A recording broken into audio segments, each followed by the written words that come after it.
well, and I think it's just going to come down to executing and all the little details that it takes. Hey Ryan, Larry, I interviewed you a couple of weeks ago about the leadies and about Frank. Yeah, nice to meet you. Yeah, nice to see you again. Yeah, I said a couple of questions.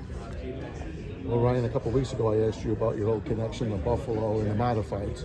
A little bit that continues on tonight, because my understanding is you're not racing tonight. You're going to go down and see the mod show at Shimon. Yeah, I'm going to go over there. I looked it up. It was only about 25 minutes from our hotel, and rather than sit in a hotel room, why wouldn't you just go support a short track series as well as modified racing at Shimon? Are you by chance going to put a little helmet and driving suit in your bag in case somebody has a ride? No, I won't. I'm just going to be there and meet the fans, see everybody, as well as watch some racing. Thank you. Thanks. All right, Ryan. It's been a good couple of weeks. We've had top 5 finishes out there. Just how is the team momentum-wise coming into this road race? Yeah, I think road racing has been strong for our team this year. So as far as going into Watkins Glen, and I think some people might look at this as somewhat of a wild card, but I see it as a great opportunity. Chris was really fast here last year. We've been performing pretty well on road courses, so I have high expectations. Righto. Now, I believe you entered modifieds right after they stopped road racing in the wheel. No, I ran Lime Rock. You ran Lime Rock a couple of times. I mean, what were those experiences like on road courses in the modified? I think they're just a little bit different. Yeah, I mean, it's tough because you got a lot of guys that aren't necessarily used to setting up a road course car. But they were challenging, and I remember racing Mike Stefanik for, I think I ended up 3rd or 4th at Lime Rock that day, and learning a lot from him.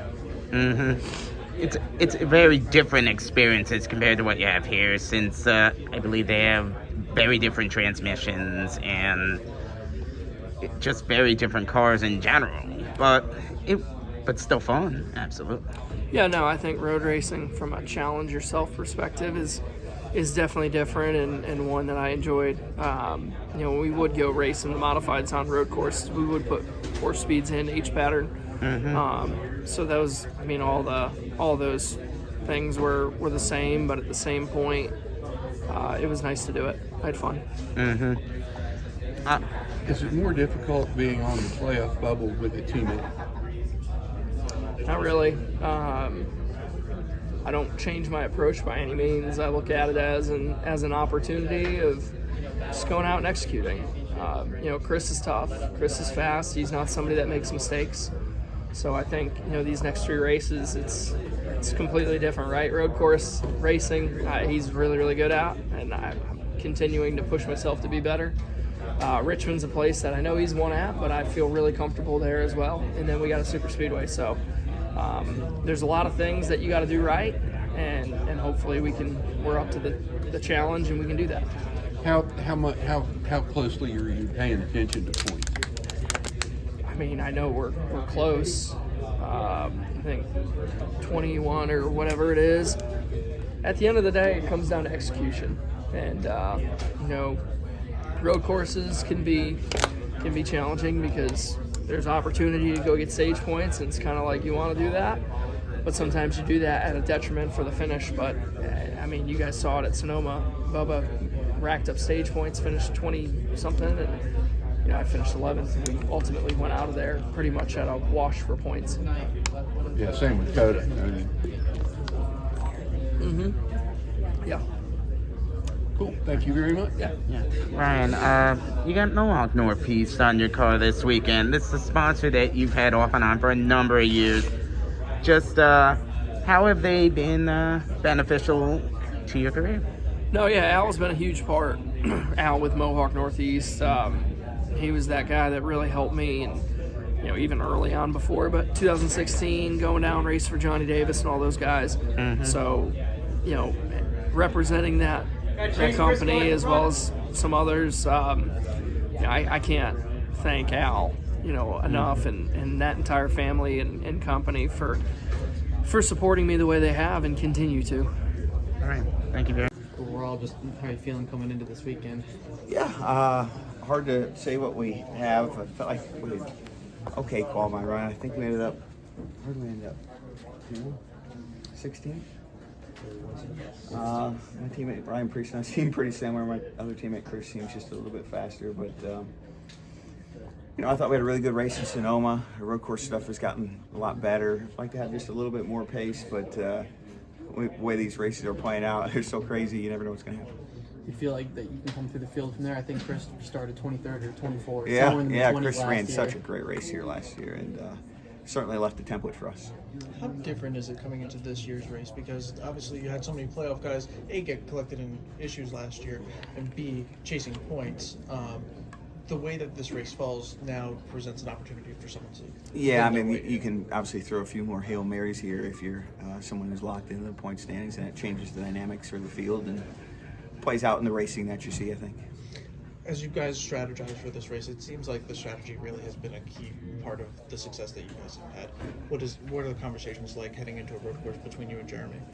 I don't know. I don't feel like we're necessarily crushing on strategy. I feel like we've just had really fast cars lately. And if anything, I feel like some of the strategy stuff hasn't gone our way. So, we just feel confident we need to do our best to be fast and put ourselves in position.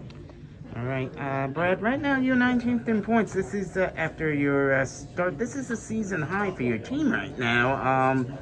You're coming off a couple of strong races recently. Has there been some kind of change behind the scenes that's really resulted in the increased form the past couple weeks? I wouldn't use the word change. I would use the word maturity. Our team has grown together, went through a lot of changes over the offseason, and it's nice to see them come together and click.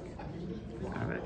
As the owner, how are you kind of viewing and managing the battle for 16th between Preece and Buescher? Oh, we want all three cars to win, and thankfully there's 3 races left, and if all 3 win, it takes care of itself, so that's where our focus is. What was your approach though going into that in the competition meetings on Monday? What's your message to them? Our guys are really smart. They know what they need to do. They don't really need me to tell them what to do. Everybody knows it's it's time to win. RFK's won at each of these tracks recently as well. How does that help build the notebook? Excuse me, to help you guys prepare to come back to these tracks? It just gives you some confidence. That you understand what it takes to be successful, and that's a big part of the battle. Thank you very much. No problem. All right, so one final thing I wanted to talk to you about. Oh, 2 things, actually. First of all, you're nominated for the Hall of Fame. May take you more than a year or 2. Sometimes it does that. But being named one of the 75 greatest drivers in NASCAR history out of the hundreds, probably a couple of thousand people who've raced in NASCAR in the top 3 levels, what did that mean to you? I really thought I pissed them off a few times. Well, I know you did that. But yeah, I know. It's so you're not alone in that. Yeah, I was quite surprised and very honored. That's no small task, and it's just you don't go into it when you're 18, because I had to wait till I was 18 to start. I never thought I was going to be in a Hall of Fame. And then growing up, you see the guys. I would go to the racetracks, and you see the black jackets and New England Auto Racing, Hall of Fame guys. And I was, that guy's an old racer. Oh, that guy's an old racer. That guy's an old racer. Yeah, well, now I got one of those jackets. I'm one of those old racers. You're still young at heart. I know that. So don't worry about that.